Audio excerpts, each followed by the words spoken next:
Bien, bonjour à toutes et à tous. Nous allons reprendre ces contes des forêts, La Dame des Mousses, raconté par l'auteur, bien sûr, et c'est l'épisode numéro 2. Nous en sommes au moment où l'équipe de bûcherons étant rentrée dans la forêt intérieure y a passé une nuit somme toute agréable, et où le lendemain matin, ils se réveillent et ils vont commencer à partir vers le chantier de coupe, c'est-à-dire ils vont se mettre à couper des arbres. Nous en sommes là.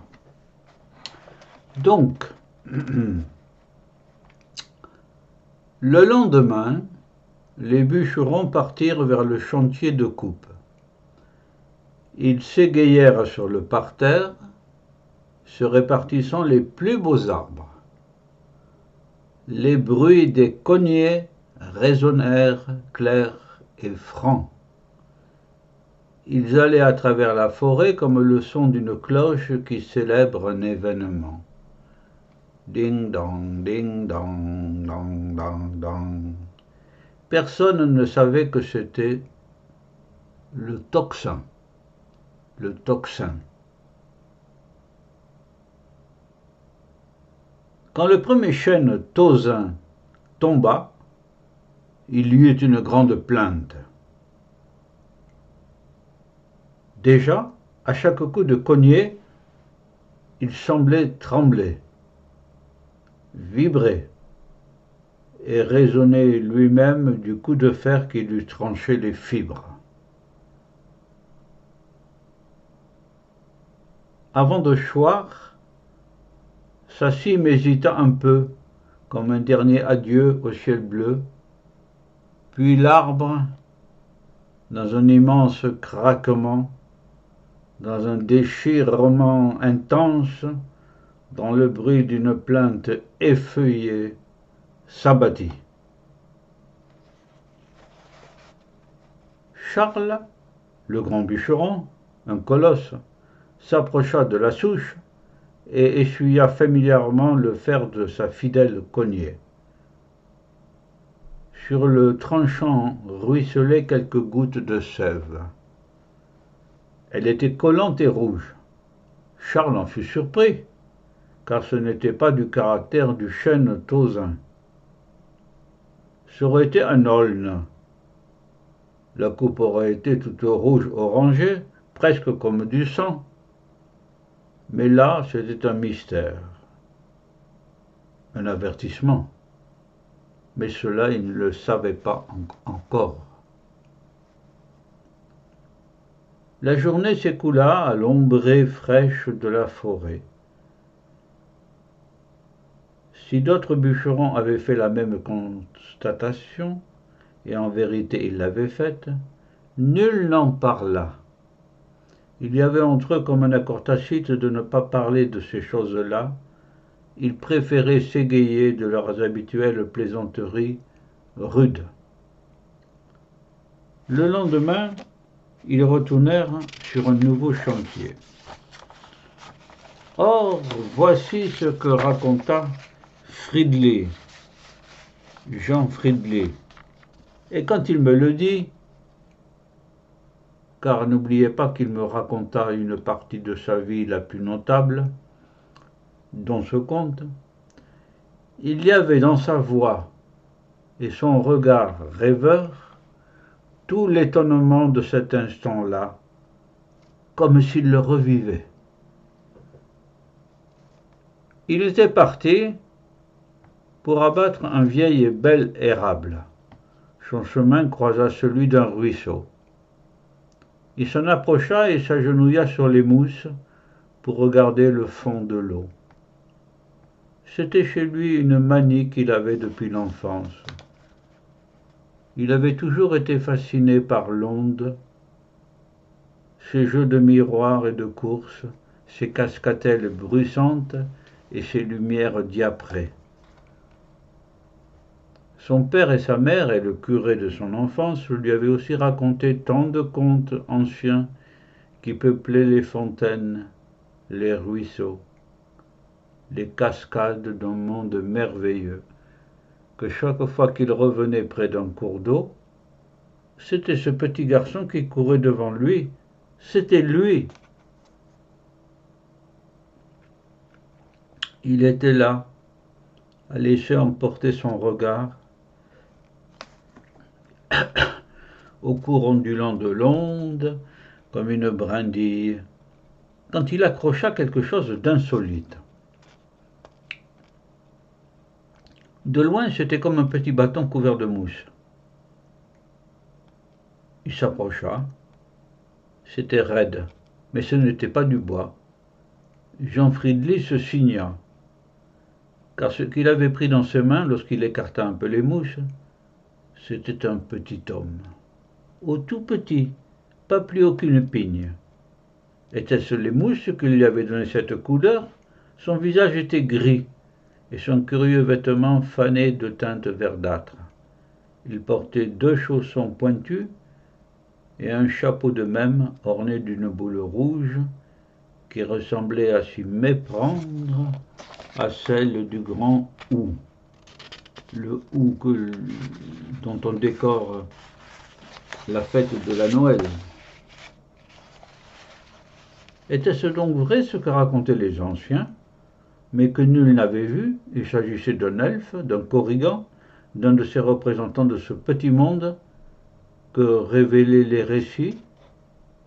Friedli referma sa main pour mieux sentir la matérialité de l'extraordinaire, et il sentit une résistance. Puisque cela était vrai, fallait-il en parler?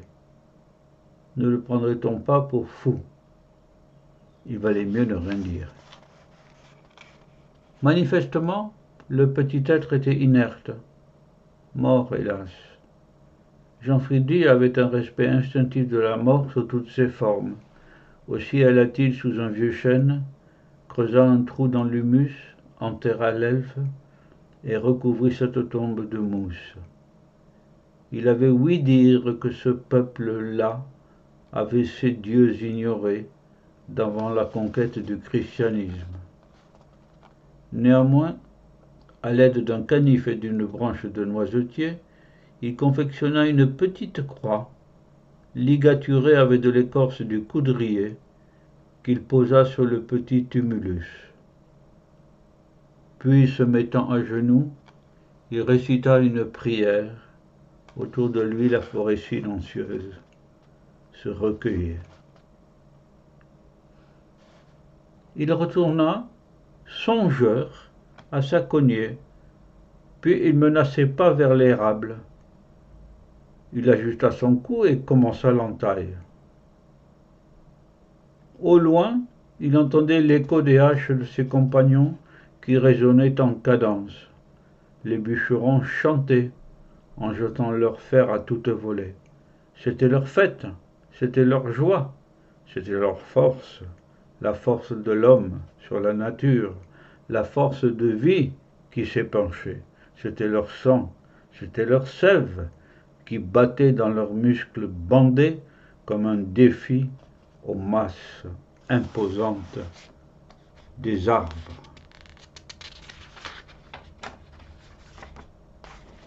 Et puis, il eut ce cri terrible, déchirant, un hurlement, comme le brame du cerf dans le poitrail duquel la dague est plongée.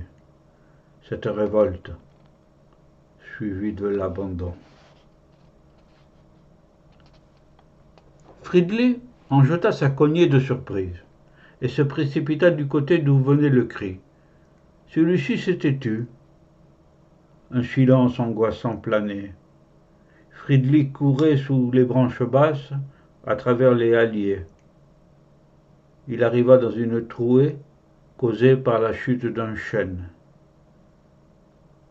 Plusieurs autres bûcherons s'affairaient avec des mines graves, découpant à la hache les fortes branches. Il y avait cette tache rouge que les mousses buvaient, et ce corps, celui de Pascal le moineux, couché sur le ventre, la face contre terre. Il avait dans le dos une branche plantée, et par la plaie ouverte, le sang s'épanchait. Manifestement, l'arbre, par un retour totalement insoupçonné, lui était tombé dessus. Il avait fui du mauvais côté, et une forte branche, en touchant le sol, avait rencontré le dos de l'homme et l'avait cloué comme un vulgaire insecte, papillon. Quand on eut dégagé l'homme, quand on eut coupé la branche, on le retourna, il était mort. Les compagnons étaient gens rudes, mais à cet instant il n'y en a pas eu un dont les yeux ne se mouillèrent de larmes. Quand on croisa ce regard ouvert sur une terreur folle, mêlée d'une intense surprise, les compagnons se reculèrent. Aucun n'avait vu ça. Pourtant ils étaient plusieurs à avoir fait la vieille guerre, et la boucherie des charges de cavalerie prussienne ne leur était pas étrangère. Mais là, c'était différent. C'était encore plus terrible. Après avoir surmonté leur peur, ils lavèrent le cadavre de son sang et de la mousse agglutinée, et lui redonnèrent l'apparence de la dignité. Ils le hissèrent sur une civière de branches entremêlées, et la procession sortit lentement de la forêt intérieure. Puis après plusieurs heures de marche, ils arrivèrent à la lisière de la forêt. Jamais le silence n'avait été aussi grand.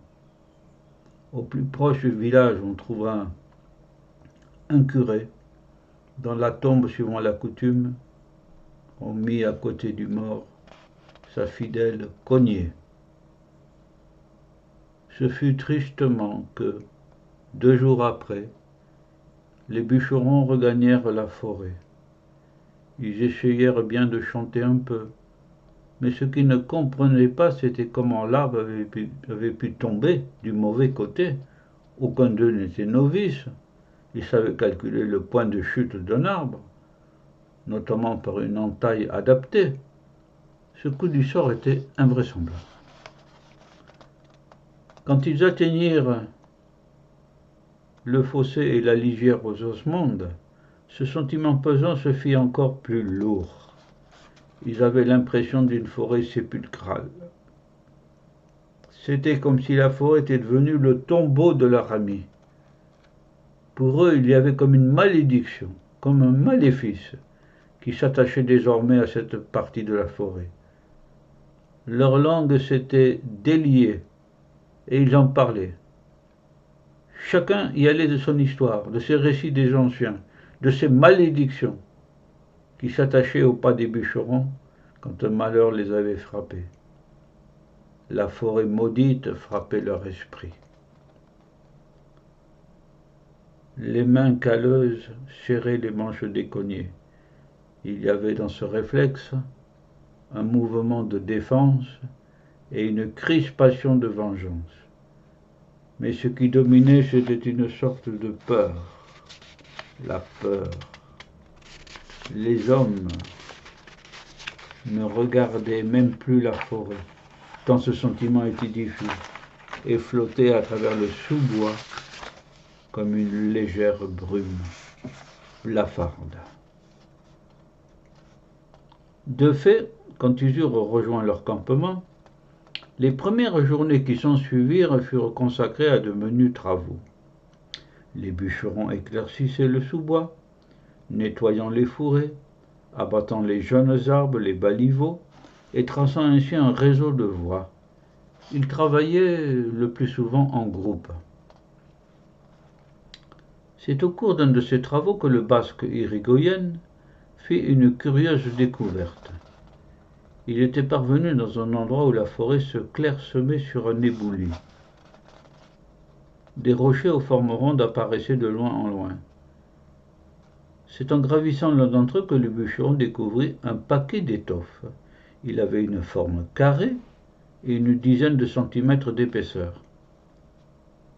Quand il le prit dans ses mains, il découvrit la douceur singulière du tissu. Il le déplia.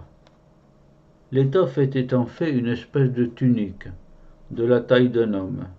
Elle était de couleur verte et était richement ornée de motifs à paille d'or. Irigoyen n'avait rien vu, jamais, de tel. Cela ne paraissait pas être une fibre animale, mais plutôt végétale. Mais ce n'était ni du coton, ni du lin, ni du chanvre, ni une autre fibre. Quand il rapporta la tunique au campement, tout le monde s'en étonna.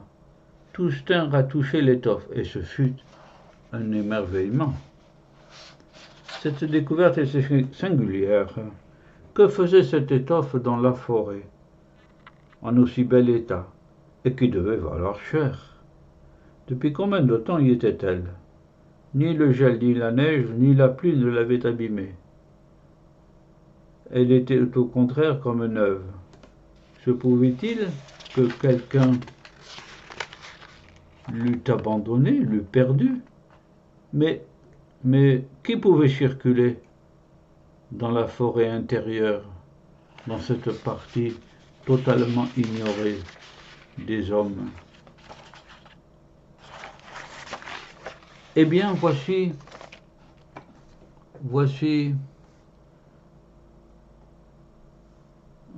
sur fond de nébuleuse du cheval, dans le ciel étoilé, voici cette deuxième partie de la Dame des Mousses, où vous avez vu une sorte de malédiction qui s'est abattue sur les bûcherons, puisque le grand arbre, le grand chêne, est tombé du mauvais côté et a cloué le bûcheron sur le sol. Et cette découverte toute récente, là, d'une tunique de matériaux inconnus, dans cet endroit inconnu où personne ne passe. Il nous restera à voir dans un dernier épisode la clé de tout cela, qui est au fond de cette forêt extraordinairement profonde et inconnue. Nous le verrons dans une troisième partie et dernière. Voilà. Au revoir à tous et à toutes.